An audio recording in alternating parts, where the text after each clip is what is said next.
दैनिक आहार है वचन का प्यारा उपहार। रोज का है ये आत्मा का पोषण संसार। हर शब्द में छुपी है ईश्वर की पुकार। आओ सुनो समझो जीवन में लाओ प्यार।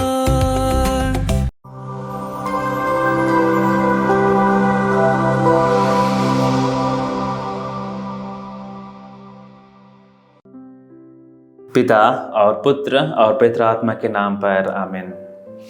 क्रिस्त में मेरे प्यारे भाई और बहनों, आज के सुसमाचार में यीशु एक दृष्टांत सुनाते हैं एक बीज बोने वाले के बारे में जो बीज बोता है।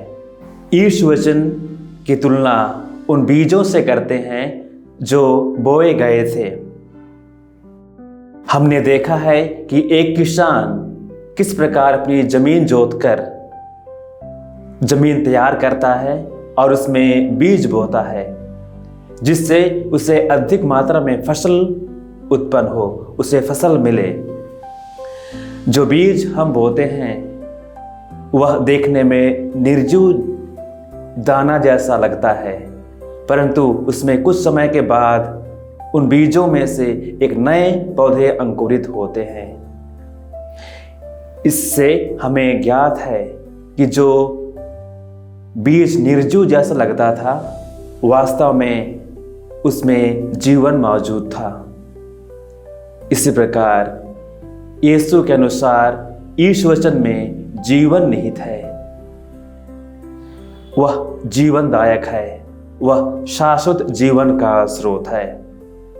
ख्रिस्त में मेरे प्यारे भाई और बहनों, यीशु हमें कहते हैं एक ही प्रकार का बीज सर्वत्र बोया जाता है, किंतु जमीन की उपजाऊ के अनुसार फल में अंतर होता है।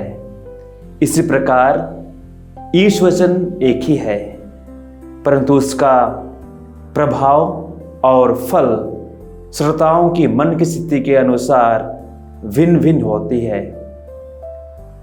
ईश वचन को हम विभिन्न रूपों में सुनते हैं।